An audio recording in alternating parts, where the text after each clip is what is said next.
Assalamualaikum warahmatullahi wabarakatuh. Apa khabar tuan-tuan dan puan-puan? Selamat bersua kembali dalam rancangan Al-Kuliah. Ingat Jumaat, ingat Al-Kuliah. Petang Jumaat, petang yang sangat mulia. Dan hari ini tuan-tuan dan puan, kita tetap bersiaran dan terima kasih kepada anda setia bersama dengan Al-Kuliah petang ini walaupun kita berada pada saat ini, ketika ini. Apapun tajuk kita pada petang ini ialah kalau tuan-tuan dan puan dapat gambarkan di depan saya ini ada satu jentera udara namanya jet ke apa ni? Jet pejuang namanya. Tajuk kita adalah cemerlang di angkasa raya. Kita nak cemerlang di bumi dan kita juga nak cemerlang di lautan. Kita nak juga cemerlang di angkasa raya. Sempena ulang tahun Tentera Udara Diraja Malaysia ke-54 tahun ini. Dan bersama saya yang akan mengupaskan tajuk cemerlang di angkasa raya pada petang ini ialah tak lain tak bukan orang dia jugalah orang TUDM yang berbahagia Brigadier Jeneral Datuk Haji Mazlan Abbas AKS Sumber Manusia Angkatan Tentera Udara Diraja Malaysia TUDM. Assalamualaikum Datuk. Waalaikumsalam. Dan juga yang bahagia Ustaz Muhammad Zarifi Muhammad Daud, penolong pengarah bahagian syariah, bahagian pendidikan Jabatan Kemajuan Islam Malaysia ataupun JAKIM Putrajaya. Assalamualaikum Ustaz. Waalaikumsalam warahmatullahi. Alhamdulillah. Tajuk kita cemerlang di angkasa raya. Sebagai mukadimah Datuk orang empunya hak, empunya diri cemerlang di angkasa raya ini, saya nak tanya Datuk lah tentang tema yang cukup cantik pada tahun ini lah, warga TUDM ke arah kecemerlangan. Saya yakinlah kalau Datuk kupas tema ni, barangkali ramai anak-anak muda, pemuda-pemuda di sana, di luar sana semangat nak masuk TUDM Datuk. Apakah maksud yang tersirat dan tersirat di sebalik tema warga TUDM ke arah kecemerlangan? Silakan Datuk. Bismillahirrahmanirrahim. Sahabat saya Ustaz Fauzi, kenalan baru Ustaz Muhammad Zahiri. Seterusnya datuk-datuk, datin-datin, hadirin-hadirat muslim-muslimat yang dirahmati Allah. Semoga kita sentiasa mendapat keberkatan dari Allah dan diberikan nikmat iman dan nikmat Islam. Masa berlalu begitu pantas. Tahun lepas kita membicarakan soal mujahid di angkasa raya. Dan kali ini kita beralih setapak lagi membicarakan soal kecemerlangan. Memang naluri manusia itu melihat selalu inginkan kepada kecemerlangan, kehebatan dan sebagainya. Dan kecemerlangan ini selalunya diberi tanda aras tertentu. Seperti kalau pelajaran cemerlang itu pelajaran dapat contohnya 9A, 10A dan sebagainya. Kalau isteri yang cemerlang itu boleh jadi yang wajahnya hebat dan sebagainya. Pada bentuknya langsing. Dan begitu juga untuk organisasi yang cemerlang. Sekarang ini sudah ada tanda aras yang diberi sebagai star rating yang 5A. Dan boleh jadi tahun depan apabila tanda aras ini sudah didapati, kecemerlangan ini akan berubah. Jadi kecemerlangan ini tidak satu yang tidak statik. 9A pada tahun ini boleh jadi tidak cemerlang tahun hadapan. Oleh sebab itu sebagai sebuah organisasi yang inginkan kecemerlangan, sebagai sebuah organisasi yang berprofesional, kecemerlangan itu bukan satu option, tapi satu kemestian. Kalau dalam bisnes kita ni, tidak ada second best. Kalah atau menang.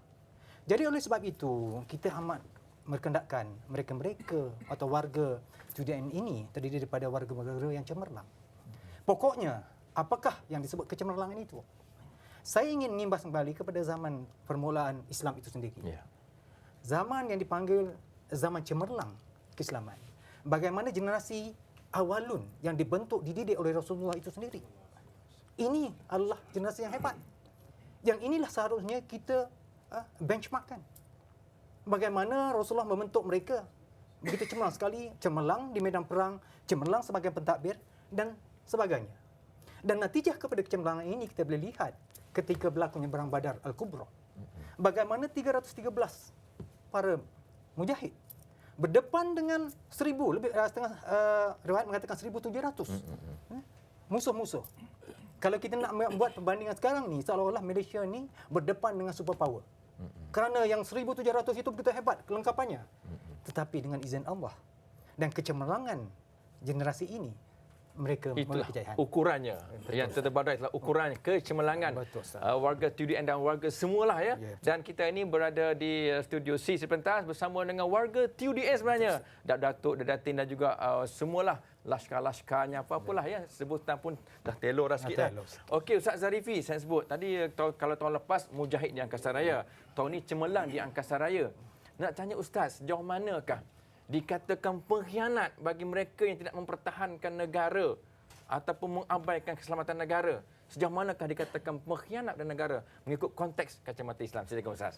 Bismillahirrahmanirrahim. Assalamualaikum warahmatullahi wabarakatuh. Ustaz Fauzi yang bahagia Brigjen Datuk, muslimin muslimat, tuan-tuan puan-puan umat kebanggaan Muhammad sallallahu alaihi wasallam. Saudara, baginda Nabi sallallahu alaihi wasallam apabila berhijrah ke Madinatul Munawwarah, doa yang Nabi sallallahu alaihi wasallam pohonkan kepada Allah iaitu, ya Allah, Engkau berikanlah kepada aku rasa kasih, sayang dan cinta aku kepada Madinah ini seperti mana aku kasih dan cinta aku kepada Makkahul Mukarramah yang telah aku tinggalkan sementara waktu. Maknanya baginda Nabi sallallahu alaihi wasallam sangat cinta dan kasihkan negara iaitu Madinah Al-Munawwarah. Begitu juga dalam sirah, bagaimana Profesor Dr. Syekh Muhammad Sa'id Ramadan Al-Buti dalam karya agungnya Fiqh As-Sirah telah mencoretkan bagaimana Rasul sallallahu alaihi wasallam ketika mula-mula menggagaskan membangunkan negara Islam Madinah Al-Munawwarah telah antara salah satunya Nabi sallallahu alaihi wasallam telah memeterai yang dinamakan Sahifah Al-Madinah ataupun Piagam Madinah, yang mana golongan Muhajirin, Ansar orang Islam dan golongan bukan Islam dan etnik minoriti di negara Madinah ketika itu semuanya mengikat janji, berazam menjunjung tinggi keselamatan dan mereka menjamin untuk melakukan keamanan, menjaga negara mereka. Kerana itulah saudara, pengkhianat ini adalah satu dosa, Ustaz. Bagaimana Allah Subhanahu wa taala sebut dalam Al-Quranul Karim dalam surah Al-Anfal ayat 27 hingga 29, Allah sebut, Bismillahirrahmanirrahim. Ya ayyuhalladzina amanu la takhunullaha war rasul wa takhunu amanatikum. Sadaqallahul azim. Allah mengatakan, wahai orang beriman, jangan kamu khianati Allah, jangan kamu khianati Rasul dan jangan kamu khianati amanah kamu. Kita sebagai rakyat Malaysia, kita memegang amanah kepada negara kita. Kerana itulah saudara, bagaimana seorang tokoh Profesor Dr.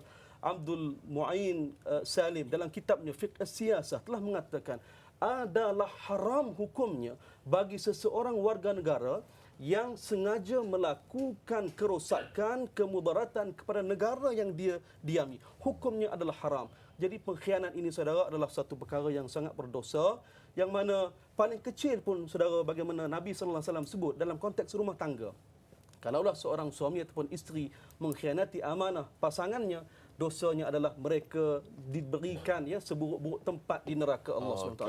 Okey Ustaz, saya nampak je Ustaz terangkan betapa tingginya menjaga maruah negara, kehormatan negara, pertahanan negara. Sebagaimana tingginya pesanan ulama menyatakan apa? Hubbul watan minal iman. Hukama menyatakan bahawa mencintai negara itu sebahagian daripada iman. Apa pun Ustaz, Datuk, kita berehat seketika. Jumpa kembali selepas ini insya-Allah. Berjalan bermusafirlah melihat keagungan Allah, meninjau menitilah rahsia ciptaan Allah.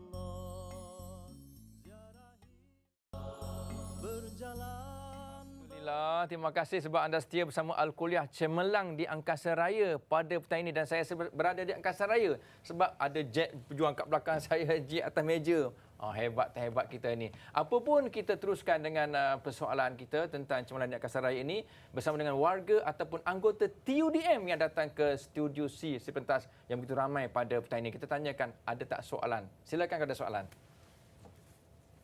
Assalamualaikum Datuk. Waalaikumsalam. Saya Major Mardana binti Razali TUDM dari nombor 20 Skuadron TUDM Subang. Saya ingin mendapat pandangan Datuk mengenai hubungan baik antara pemimpin dan yang dipimpin adalah saling melengkapi. Konsep seperti the boss is always right atau rule number 1 adalah bertentangan dengan ajaran Islam. Apakah pandangan Datuk dalam hal ini? Okey, terima kasih Major. Terima kasih. Alhamdulillah. Jadi Datuk, sejauh mana benar the boss is always right? Sedangkan dalam pepatah Arab sebut sayyidul qaumi khadimuhum. Pemimpin itu ialah khadam rakyat sebenarnya. Silakan Datuk. Terima kasih. Ustaz. Terima kasih yang bertanyakan soalan. Lama saya tak dengar ungkapan ni. Kerana kalau kita lihat, secara umumnya memang jelas bertentangan dengan apa yang Ustaz Fauzi katakan tadi. Ini adalah satu amalan feudalistik yang saya rasa sudah jarang-jarang digunakan lagi. Kerana kedatangan Islam itu sendiri adalah untuk menghapuskan prinsip-prinsip seperti ini. Kita lihat apabila Abu Bakar, Sayyidina Abu Bakar dilantik sebagai khalifah pertama, dalam ucapan pertama, ucapan dasarnya, menolak akan perkataan ini. Apa disebutkan oleh Sayyidina Abu Bakar? Ikutlah aku ketika aku membuat benda yang benar, dan tegurlah aku kalau aku membuat benda yang tidak betul. Ya. Dan saya juga ingin menarik perhatian ketika pemerintahan Saidina Umar. Ketika Saidina Umar ingin menurunkan mahar atau mas kahwin. Pasal dia kata supaya orang boleh senang kahwin, Ustaz, murah kahwin. Yang nak pasang satu lagi pun mudah. Ya. Saya tengok yang depan ni semua ketawa, Ustaz. Ya. Jadi cadangan dia itu dibantah oleh seorang tua. Apa kata Umar? Umar tak kata I'm the boss. Umar kata perempuan itu betul. Umar salah. Begitu juga dalam ucapan dasar Umar, dia mengatakan kalau aku buat salah, tegurlah aku. Bangun seorang Badawi sambil menguruskan pedang. Umar, pedang inilah akan membetulkan kau. Umar tak kata I'm the boss. Rule number 1 apply. Tapi Umar kata alhamdulillah. Maknanya ungkapan tu tak betul. Tak betul. Daripada barat Datuk ya. Betul. Saya teringat bila mana Abu Bakar Siddiq dilantik sebagai khalifah, dia menyatakan bahawa sesungguhnya aku dilantik dan aku bukan orang terbaik di kalangan kamu. Apa pun kita ambil lagi satu soalan daripada anggota TUDM. Silakan. Assalamualaikum Ustaz. Waalaikumsalam. Saya Laskar Udara Intan Masyirah binti Tengku Ruslan dari Bahagian Sumber Manusia Markas Tentera Udara. Soalan saya, tanggungjawab mempertahankan negara bukan saja terletak di bahu anggota keselamatan, khususnya anggota tentera semata-mata. Bahkan ia juga menjadi tanggungjawab kepada setiap orang sebagai warga negara. Mohon Ustaz untuk memberi contoh-contoh pada zaman Rasulullah dahulu berkaitan dengan penyataan itu tadi. Terima kasih Ustaz. Okey, terima kasih yang bertanya. Cantik soalan dia. Secantik orangnya. Okey. Silakan Ustaz. Baik, Ustaz Fauzi, soalan yang sangat menarik daripada puan kita tadi. Saya nak ambil peristiwa kisah sirah. Bagaimana ekspedisi hijrah Nabi sallallahu alaihi wasallam dari Makkah ke Madinah. Bagaimana strategiknya Nabi sallallahu alaihi wasallam ya digerombolkan, bagaimana sekumpulan sahabat telah membantu Nabi sallallahu alaihi wasallam untuk menjayakan misi hijrah ini. Contohnya Abu Bakar As-Siddiq, beliau ya telah ditugaskan untuk menemani Rasul sallallahu alaihi wasallam daripada Makkah sampailah ke Madinah Al-Munawwarah, teman Nabi sallallahu alaihi wasallam. Sayyidina Ali pula tugasnya adalah menggantikan tempat tidur baginda Nabi sallallahu alaihi wasallam ketika saat Nabi keluar nak berhijrah. Asma binti Abu Bakar pula tugasnya adalah menyediakan makanan dan memberikan makanan kepada baginda Nabi dan Abu Bakar As-Siddiq ketika mereka berdua ya baginda berdua mendiami ataupun berselindung di gua. Jadi inilah yang disebut sebagai konsep sinergi. Jadi saya setuju sangat apa yang puan sebut tadi ya. Dalam nak menjaga keamanan negara sudah tentulah tugas seluruh rakyat Malaysia. Bukanlah sekadar core business tentera udara ataupun Angkatan Tentera Malaysia, polis dan sebagainya. Rakyat Malaysia, warga Malaysia seluruhnya mesti bertindak dalam satu pasukan. Contohlah, kita mesti terlibat dalam kawasan kampung ataupun taman perumahan kita. Tak salah ya untuk kita sentiasa bekerjasama dengan polis ataupun Angkatan Tentera Malaysia untuk kita menyalurkan maklumat ya tentang jenayah dan sebagainya. Ataupun ustaz yang paling simple lah ya bagi anak-anak remaja kita adalah digalakkan untuk kita terlibat turut ya dengan pasukan-pasukan uniform dan sebab sebagainya. itu Ustaz, kita ada PLKN Ya, untuk betul. melatih mereka bina semangat dan wajah jati diri Betul. mempertahankan negara. Apa pun Ustaz, kita berak sekali lagi ya dan kita jumpa selepas ini dengan tajuk kita Cemerlang di Angkasa Raya. Agungan Allah meninjau menitilah rahsia ciptaan Allah. Kerana masih setia bersama Al-Kuliah petang ini, nak menarik minat ramai anak-anak muda supaya menyertai TUDM sebenarnya dan kita hebat di bumi, hebat di angkasa raya. Cemerlang di angkasa raya. Bergantung juga Datuk pada kepimpinan sebenarnya. Jatuh bangun sebuah negara, organisasi bergantung pada kepimpinan. Siapa ketuanya? Boleh tak Datuk ceritakan sikit tentang apa saya sebutkan tadi, Datuk, tentang hebat organisasi tengok pada pemimpinnya. Silakan, Datuk. Terima kasih Ustaz. Pepatah Melayu ada mengatakan, indah kampung kerana penghulu dia. Jadi di sini bermaksud bahawa pemimpin itu menentukan hala tuju jatuh bangun sebuah organisasi. Jadi ini amat penting sekali. Kalau kita tengok sejarah, bagaimana ketika kehebatan kerajaan Melayu Melaka, yang pada itu Melaka dilihat sebagai pusat perdagangan di dunia, salah satu sebuah entry port. Tapi di situ juga lahir tokoh-tokoh yang menjayakan macam ini, seperti Tun Perak sebagai bendaharanya, Sultan Alauddin di Aisyah yang terkenal dengan keadilannya, pencipta agama. Malah apa yang dibuat oleh Sultan Alauddin ini, yang setiap malam keluar melihat kepada rakyat dia, adalah juga yang dilakukan oleh Saidina Umar dulu. Saya tidak boleh, bila kita menyebut soal pemimpin ini, kita tidak lupa tentang soal Khalifah Umar Ibn Aziz, tentang kehebatan ketika memerintah. Walaupun masa dia memerintah ada dalam lebih kurang 2 tahun 5 bulan, tapi zaman pemerintahannya itu sudah dijadikan sebagai contoh, sebagai benchmark kepada hingga ke zaman ini. Malah diadaptasikan oleh mereka-mereka yang bukan Islam. Jadi inilah kehebatan pemimpin. Satu perkara yang harus kita lihat, bahawa pemimpin juga membawa satu budaya yang tinggi. Pemimpin boleh membentuk arus pemikiran kepada.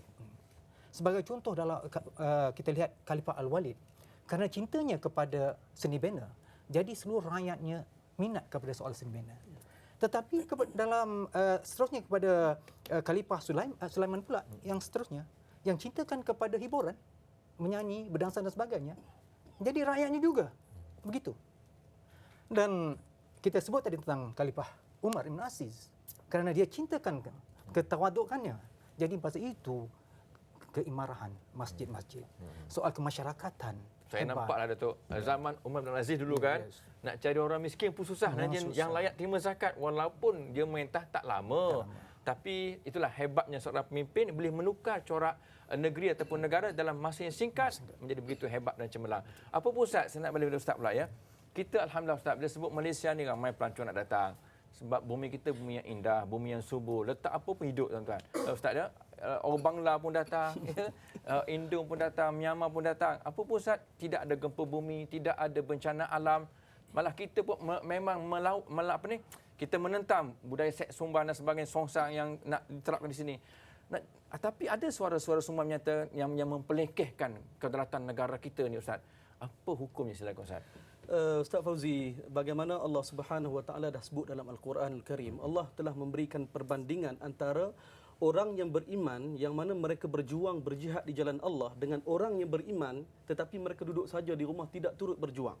Jadi Allah Subhanahu Wa Taala menyebutkan orang-orang yang beriman dan berjuang di jalan Allah mempertahankan agama, orang-orang ini diberikan satu penghargaan, iaitu pengiktirafan dalam syurga Allah Subhanahu Wa Taala. Lebih sedikit orang yang tidak turut serta dalam medan jihad. Samalah Ustaz kita berdua ya. Maknanya Brigjen Datuk dan seluruh teman-teman TUDM, anda semua diberikan rahmat oleh Allah Subhanahu Wa Taala.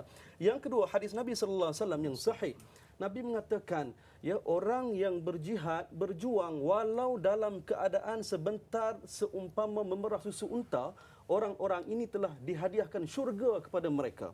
Dan darah-darah mereka yang mengalir disebabkan kemalangan dalam jihad dan sebagainya, darah nanti di akhirat nanti, darah-darah inilah yang akan menjadi za'faran dan bawakan kasturi sebenarnya. Jadi sangat cantik perkara ini, dan saya rasakan Ustaz Fauzi sudah tiba masanya lah kita umat Islam di Malaysia, kalau boleh kita target Ustaz dalam keluarga kita at least paling kurang lah Ustaz, seorang mesti menyertai angkatan tentera ataupun pihak keselamatan. Saya rasakan ini adalah satu perkara yang sangat penting kerana kita berbangga anak-anak kita terlibat dalam ketenteraan dan sebagainya, dan inilah kelebihan yang ada kepada mereka, dijanjikan Allah dan Rasul penghargaan yang sangat tinggi. Jadi kita yang tak terlibat ni Ustaz Fauzi jangan duduk sajalah jadi rugi insya-Allah. Senang Ustaz, bila sebut negara aman, kita berdakwah pun senang. Orang berniaga pun boleh berniaga dengan aman. Tengok jus Tok Guru punya laku Ustaz.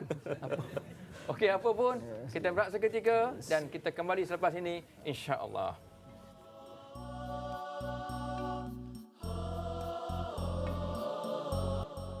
kepada anda semua. Walaupun kita berada di blok yang terakhir pada petang ini, apapun kita masih lagi setia dengan cemerlang di angkasa raya. Sebab kalau di angkasa raya tak cemerlang, habis ranap negara kita. Sebab diserang pada atas rompan macam ibarat burung ababil lah.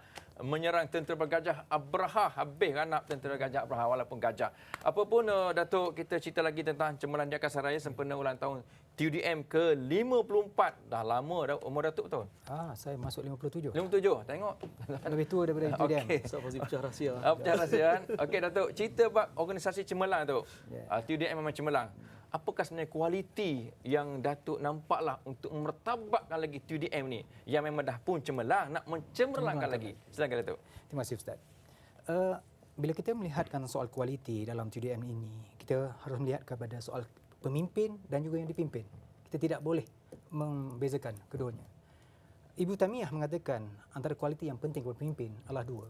Satu amanah, satu adil. Pemimpin perlu amanah dan perlu adil. Dan kepada yang dipimpin pula, mereka juga punya tanggungjawab. Tanggungjawab ini yang pertamanya adalah taat setia. Ya. Seperti yang diturat dalam surah An-Nisa ayat 59 Ustaz. Ya ayyuhallazina amanu atiiullahu wa atiiur rasul wa ulil amri minkum. Kena perlu ada ketaatan. Kalau tidak hancur negara. Ya. Yang keduanya perlu ada kerjasama. Kalau tidak apa juga perancangan dan inisiatif tidak akan berjalan. Negara juga akan huru-hara. Jadi inilah di antara kualiti-kualiti yang ada perlu disemai dan perlu disuburkan di dalam TUDM. Dan kita telah mengeluarkan langkah kepada transformasi ini dah begitu lama. Di akhir tahun 90 dulu kita mengatakan tentang soal transformasi yang dipanggil sebagai paradigm shift. Perubahan paradigma yang memfokuskan tentang soal kepimpinan ini sendiri. Dan dengan itu wujudnya kualiti untuk udara. Dan hari ini kita menceritakan soal the next generation. Dan fokus kita pada tahun ini adalah kepada warga TUDM itu sendiri. Ya. Okey Datuk. Saya tertarik bila Datuk sebut tentang umurnya 57 tahun Datuk. Yes. Tapi awet muda. Apa rahsianya Datuk? Jus Tok Guru. Okey. Okey, tuan-tuan dan puan, kita terus dengan Ustaz Zarifi pula. Memang sentiasa muda Ustaz Zarifi ni ya, masih muda lagi, terang-terang. Saya bila kita fokus balik tentang kedaulatan pertahanan negara Ustaz, kita imbau sekarang ni Ustaz, kita ke Timur Tengah sekejap. Ya. Apa yang berlaku di Syria, apa yang berlaku di Yaman, apa yang berlaku di orang kata apa di Sudan, di Mesir dan sebagainya, memang perang saudara sedang berlaku Ustaz. Ya, antaranya orang kata muslim sama muslim bergaduh. Jadi apakah iktibar yang boleh kita ambil daripada apa yang berlaku di negara-negara di Timur Tengah yang merupakan negara umat Islam juga Ustaz? Iktibar untuk kita di Malaysia ni. Silakan Ustaz. Ustaz Fauzi, iktibarnya satu saja pada pandangan saya, iaitu kita mesti bersatu di atas nama agama. Ya. Kerana kalau kita berpecah, ya, itulah jadinya inilah yang kita paling takutkan, ya. Hari ini kita rasa selesa, kita aman, ya. Hari ini Ustaz musim Euro 2012, ya. Jadi Ustaz sokong pasukan mana? Poland kot. Poland, ya. Saya rasa kalah Ustaz. Jadi saudara, kita dapat aman selesa. Jadi inilah perkara yang mesti kita pertahankan wahai umat Islam sekalian. Kerana itulah ya kita mestilah bersatu, dan ulama telah menasihatkan kita untuk bersatu kita mesti elak 3 perkara. Yang pertama, jangan kita terlampau fanatik dengan kumpulan kita.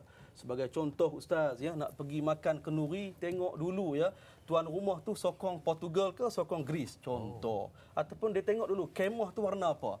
Yang ni kacau ni.